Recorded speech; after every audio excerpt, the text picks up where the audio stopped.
He kept his victims, 2 underage girls, in a bunker for 4 years. One of them even gave birth to children. This is one of the most cruel and violent cases I have ever covered on my channel. Skopinski Maniac, aka Viktor Mokhov.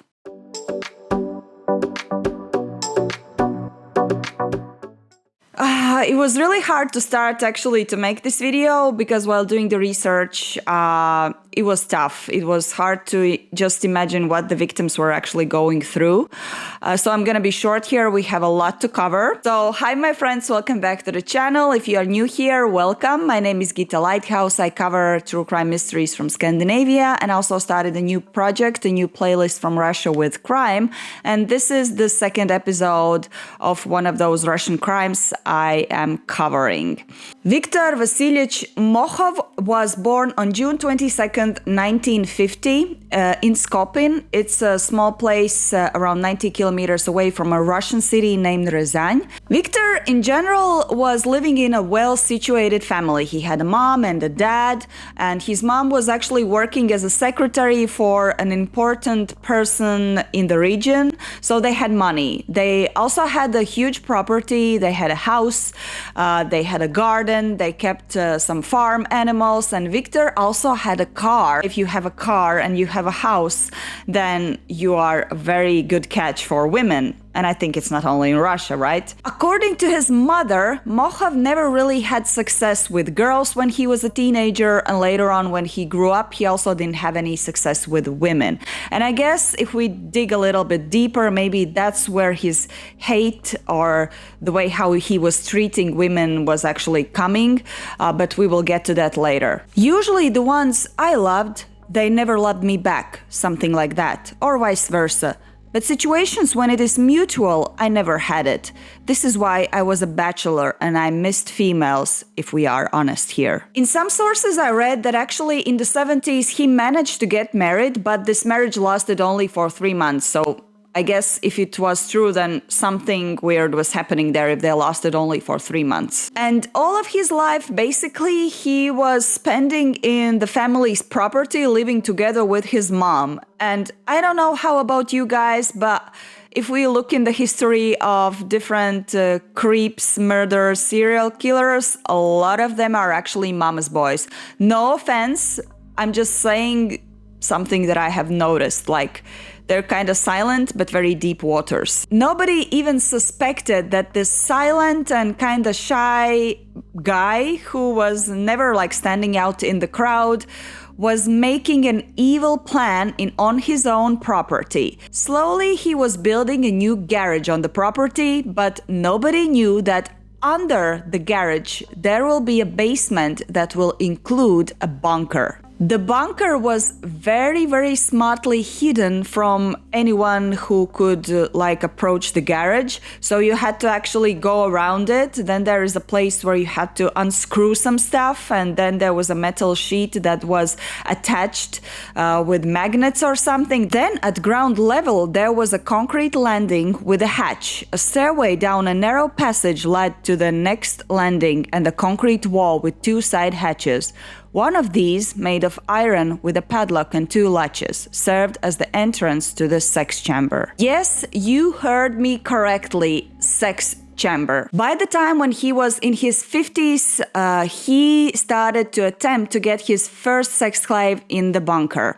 It was 1999 when he somehow befriended with a teenage couple, a boy and a girl. So they ended up partying in his garage, drinking alcohol, and I guess the boy passed out, and he started to kind of approach this 16-year-old girl with his dirty thoughts and mind and actions. The girl, of course, fighted back. She ran out of the garage out in the street. Mokhov actually ran after her, hit her on the head, dragged her in the garage, and allegedly kept her inside the bunker for around 3 weeks until she managed to escape. So I don't know all the details because this girl is anonymous and she didn't come forward with any details. And in fact, I guess she was so scared that she even didn't make any official report at the police. But we know that this girl girl exists, because somewhere she was speaking about that anonymously. This event, I guess, made Mohov to conclude and think about how he could improve his predator performance, how he could make his bunker more safe so that nobody can escape. So he started to make a new plan. Now he wanted to definitely make sure that nobody could escape and that his plan is working properly. Year 2000, September 13. Two girls, a 14-year-old schoolgirl, Katya Martinova, and a 17-year-old student from Ryazan Professional Technical Institute, Yelena Samokhina, both were returning back from a party that they were attending in Ryazan city. A car pulls by, and there by the wheel sits an elderly man, and on the passenger seat there is a younger guy who introduces himself as being Lyosha. So the elderly man offers the girls a lift. They think about it a second and they agree. Now you're thinking, what are the parents teaching their teenage children, or what are the teachers telling the children at school about sitting in the stranger's car? Well, if we look from the perspective of like a teenager looking at an elderly guy, like who really looks like a grandpa, maybe they didn't even have the idea that it cannot be safe. Maybe they were just looking at him as a nice grandpa who is offering help. That's just how I am thinking, how they might have thought. But I don't know, like, of course it was wrong to sit in a stranger's car, but they did it and it changed their lives completely. As it appeared later, fast forward, this Lyosha was actually a woman. So she had a very short haircut and she looked very boyish. And later it was revealed that Lyosha, his real name was Yelena Badukina, a 25-year-old woman. She had already been convicted previously and she had been in prison. And one of her prison cell mates was also her girlfriend, because she was a lesbian. And this girlfriend had also been a girlfriend to Mohov like years before. Kind of very weird dynamics between them, but I guess this is how Mohov met this Lyosha guy and how he convinced Lyosha to help to fulfill this plan. Now they were all in the car and Lyosha offers the girls alcohol with the splash of sedatives. And of course, they didn't know that. Katya, the youngest one, said that she was quite reluctant to drink because she was very young and she never did this before. But the older one, the 17-year-old Yelena, she took the alcohol and drank it. So Katya said, I felt quite encouraged by that, so I also drank it. When both girls blacked out, Lyosha and Mohov drove to their property. Lyosha allegedly helped Mohov to drag both of these girls into the garage, and this is where he disappears. Nobody sees him anymore, but he was still an accomplice, although he wasn't participating in the things that were happening afterwards. So now Mohov was there with two underage girls, and now he could use them as toys for his dirty sexual fantasies. The first one who entered the bunker was the 14-year-old Katya. Mohov sexually assaulted her. Next came in Yelena, and he sexually assaulted her. This was repeated for 4 years in a row, day after day, one after another. He was sexually assaulting each of the girls. How long have you been here? Since September 30, 2000, 4 years. Can you imagine in these walls? You cannot even get out. It is so hot here. Victor started to let us out for a walk since autumn 2003. Before that, we didn't even get out. The bunker consisted of 2 rooms. So one room was like the area where the girls lived, and the second room was the sex chamber. And it basically consisted of a red blanket that was laid down on a concrete floor. And whenever any of the girls was brought in that chamber, they had to lay down on this red blanket, and he was doing whatever he wanted with them. Every time I went to that chamber, I felt like it was the first time. It was so painful and I was scared. although he never hit me or strangled or did any physical harm apart from the sexual assault, said Katya. When the girls refused to cooperate, he would punish them. He would make them starve. He would let them live in the dark or sometimes splash tear gas in their room. He tried to teach them to cooperate because then he praised them, gave some presents and things that would improve their bunker life. And by saying cooperate, you do understand what I'm meaning here. When the girls were good and were listening to him, then he bought presents, as I said. He brought them a tape recorder, a TV set. He was bringing a lot of piles of old books for them to read, also some paint. The older one, the 17-year-old Yelena, started to learn English by herself, and the youngest Katya started to paint. And actually, there was an interview with a psychologist who analyzed all of these paintings and said that the painting process kind of helped the 14-year-old to overcome all of this overwhelming emotions that she was going through, and it was kind of like her safe space, her meditation. Among the piles of the books that he was quite frequently bringing to the girls, he literally brought them and just threw them on them and here, read. In the pile, they found one diary, and there they read that this diary belonged to Viktor Mohov, and actually that was the first time when the girls learned the name of their abuser. Katya later in the interviews revealed that Mohov was not drinking. He was never under any substance. Rarely she recalls that maybe he had 1 or 2 glasses when she felt it. He never smoked, and he was a really hard worker. He was basically all-time busy. She recalls, he was a working man. If he was not working in the garden, then he was mending a car. If he was not mending a car, then he is at work or he is busy doing something else important.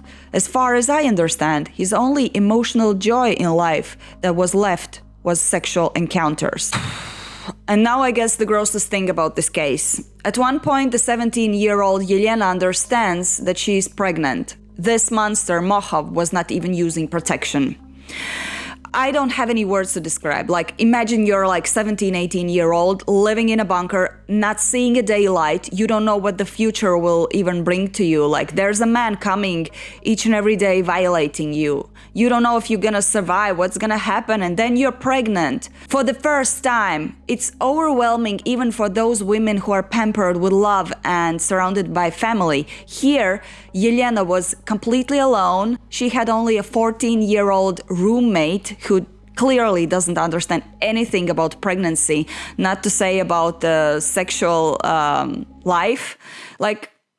How are you supposed to live and be responsible for a growing life inside your body? Yelena would often cry and ask Mohov to bring some kind of nurse or doctor to help her, especially when she will be delivering. The only thing that Mohov did was he brought a book that was a medicine book about how to deliver a baby that was targeted for nurses, and he literally threw the book on the girls and said, "Here you go.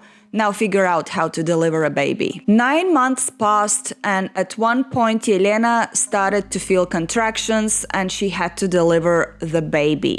But nobody called any doctor. They had to figure out it by themselves.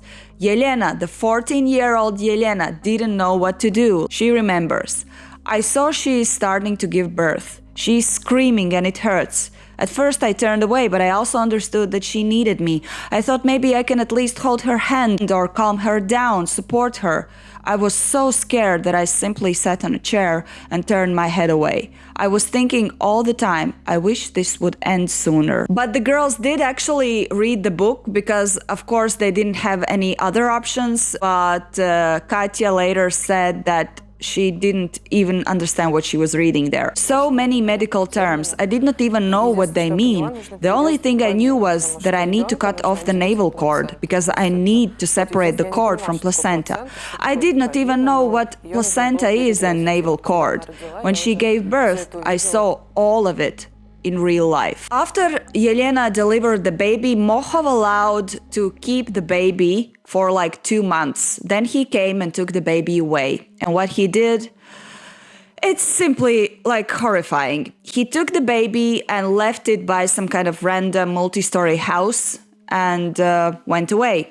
People, of course, found the baby and they called the police, but that's not it. After a year, Yelena again discovers that she is pregnant. He didn't learn anything from the first time. Like, why aren't you using protection? Dude, just, for example, use a condom.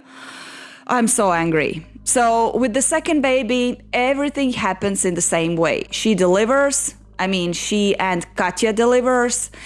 He takes the baby away and leaves the baby by some random house for others to find it. The good news is that both of the babies actually were saved and later on adopted, so they have a family. So at least everything's okay with the babies now. Katya, as I mentioned, was only 14 when she was brought in the bunker, and she had not gone through the puberty and she didn't have the women's days. So I guess in that sense she was lucky because she couldn't get pregnant, although she revealed that a little bit later she also started to have the women's days, she was also endangered and she could have become also pregnant, but she didn't. The main detective of the case, Dmitry Plotkin, revealed that apparently Mocha was trying to suppress his dirty mind before he committed all of these abductions because he was a very frequent client of the local prostitute. And what is also creepy, he even kept a journal where he was writing down all of the names of the prostitutes that he was using. I guess that made him feel like a man, I had a lot of women, I'm like the man or something. Apparently, this didn't work since we all know how it ended, 2 girls in a bunker. When the police searched the bunker and the area where the girls were living, they also found a book of Kama Sutra, so with all of the poses. And apparently, Mocha was like ticking all of the poses that he had already used with these girls, which is like terribly gross. In the room where Yelena and Katya lived, there was like a painting on the wall, a wolf and a rabbit that are the characters of a famous Soviet cartoon, Nu Pogodi. Just wait for it if we translate the title. It's like a Tom and Jerry of Russian type, so the wolf always chases the rabbit. And Katya recalls that quite often Mochav liked to say like, I'm the wolf and you're my rabbits. Like, he felt like superior over them and he was kind of proud of it. The living area was quite primitive, although they had the basic things to survive. 2 beds, a table and a stove and a bucket as a toilet, a bowl where they can wash themselves, a rope where to dry washed clothes, pots to cook for themselves, like the most primitive things. The life inside the bunker looked like a never-ending story. Nobody's coming to save them and they cannot get out. Until a moment when the help came in the most extraordinary form, like unexpected form. It came in a form of a girl who was supposed to become the 3rd victim who would join both girls in the bunker. It appears that at one moment Mochav got tired of both of these girls. He wanted some fresh faces, if I can say like that. And this is when he started to consider to get a 3rd girl in the bunker. So he started to think about how to make a plan and where to find this girl. And then he remembered that he's renting out a flat to a young student in his house. Wow! It's like so easy. But the only problem is how to approach her, how to make her drink the alcohol with the sedative so that he could actually get her into the bunker, because they were not like friends. She was just like renting the flat. And then he came up with an idea. He asked Katya, the youngest, the 14-year-old, to pretend to be his niece who has a birthday. So he said like, you say that you have a birthday and then we can just go there and say like, wow, my niece has a birthday. Here's a reason to have a drink, to raise a glass, here you go. And she would agree, then she would fall asleep, then you go back to the bunker and the rest is already my problem, and you know what kind of things I'm talking about here. But Katya, I so adore her. She's such a character in this crazy situation. She made a little like piece of paper where she wrote, "I'm not a niece, I'm a captive." And she somehow managed to slip this note to the girl who was supposed to become the third victim. And when the girl read this little note, she of course freaked out. She took all of her stuff and just escaped, ran away, and brought this little piece of paper to the police. And this is where the police comes in and the girls are actually saved. The police comes, they find the garage, they found the bunker, they find the girls, and afterwards there is this interview with Mohov where they're asking him, "Have you ever even planned to let those girls out?" And what he replied was, "I wanted to let them go, but somehow I was constantly scared of being held accountable." So here you can see, the only thing that he's scared is his own fate, because he didn't want to be accountable for what he is doing. Like, I don't have any words for this monster. And another devastating thing. On the moment when they saved both of these girls, it became apparent that Yelena was pregnant again, her third pregnancy. And this was the 8th month of her pregnancy. Afterwards, the child would be born already dead. So it was like, it must have been so devastating for Yelena to go through all of this. After the release, Katya said that she did not even communicate with Yelena anymore. Not that Katya didn't want, but Yelena was like completely cutting off of any communication or anything that was related to those 4 years. She also gave birth in a bunker. It was many times harder for her than for me, if we compare. I even remember that before she got in the bunker with me, she had her first love, a boy named Kirill. She was very kind. She was also blonde, which just added up to her pureness. Sometimes I even felt like there was some bright light radiating out of her. Both of these young women showed an amazing strength. They never gave up and they survived. I don't even know how they managed to continue their lives normally, but they did. So Yelena is already in her second marriage and she never had any children afterwards. But Katya is in her third marriage and she has 2 children, a boy and a girl. Katya willingly communicates and gives interviews to different media and goes to shows and tells about all of this nightmare that she experienced. She even wrote a book about all of this. And now, what happened to Mohov? So there was a court, and Skopje Municipal Court sentenced him, wait for it, for 17 years in prison for kidnapping of 2 or more persons, rape of a minor, and sexual violence against minor. 17 years. Yes, you heard it correctly. 17 years for messing up the lives of 2 young women.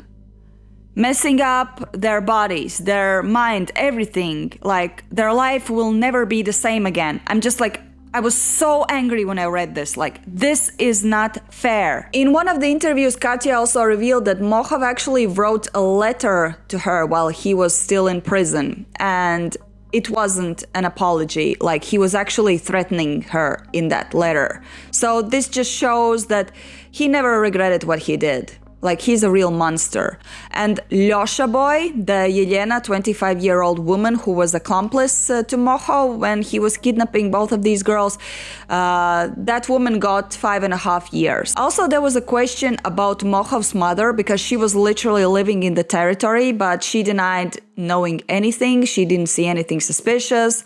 I do not believe that, because you have to be blind not to notice that weird things are happening on your property and your son is acting weird, hiding something, like buying underpants for women and buying some stuff like additional TV set and bringing to the garage. I don't know, like, I don't believe her. No charges were filed against her. Year 2017, Mohov is again on the main titles of Russian media. Why? Because he had already served 17 years and now he's coming out of a prison as a free man. And he even goes to interviews, speaks to media, and there he claims that he would very happily meet Katya and Yelena again, apologize them and give some flowers. What a bullshit! Do you think that flowers would be enough? And I really think that he was just saying that for the media. Like, when you look at his face, you don't see any regret. And he did this interview with this public figure in Russia, like she's a TV personality, journalist, and politician, Ksenia Sobchak. And it was like a really long interview where he was the main star. He was like, the spotlight was on him. And he, in his own words, was describing the things that he was doing to the girls. Like his face, no emotions, zero. Like he was telling it like a recipe, like me, I would tell, like, if you want to make a French toast, you take eggs, you take bread. That's how he was describing all of the things. And I don't think that he deserved that spotlight, like, because that interview made him like into this, like something you would make a movie like with the Dahmer on Netflix, you know? I enjoyed the movie, but still, you don't glorify a monster. After this interview came out, and there was this really like huge bad feedback about that, because people were also talking that this interview promotes violence and sexual assault and everything. So Razan court banned Mokhov of giving interviews to media and speaking to media anymore. People are still active on social media, and they are demanding to put Mokhov back in the prison to serve like life sentence, and also they're demanding to do chemical castration on him. This will not be the case because in Russia they do not practice that kind of thing, the chemical castration, although I strongly believe that that's the thing that he deserves. That's the thing how people like him should be treated, like castration. And life imprisonment, definitely. For your information, in Russia, as far as I know, if you do the R word with someone, then you are sentenced for 10 years in prison. So here, you have two girls who lived for 4 years and almost every day they were R word. And you get only 17 years? I mean, even life imprisonment would not be enough as a punishment for this guy. Like, I'm sorry I'm so angry, but it's just fair. It was a tough one, to be honest. It was really tough one. Now it's your turn. Let me know what you think about this case. Please be respectful, especially towards the victims, because they were young girls. And when they got into the car, they didn't really think properly, let's just say like that. They were too young to understand the dangers. It just reminds me that please educate your kids about strangers with the cars inviting to come in, or I don't know, any strangers on the street. And yeah, so this was the second episode on my playlist of With Russia with Crime. Let me know if I should continue. As far as I have read, like most of the Russian cases are pretty tough, but I can do that for you. If you like, I can do that for you. I'm here because we need to raise awareness about many things in this world happening. It's not just butterflies and rainbows, you know. Yeah. So that being said, I hope you have a lovely day. I hope you will find something that will make you smile and feel good. See you next time.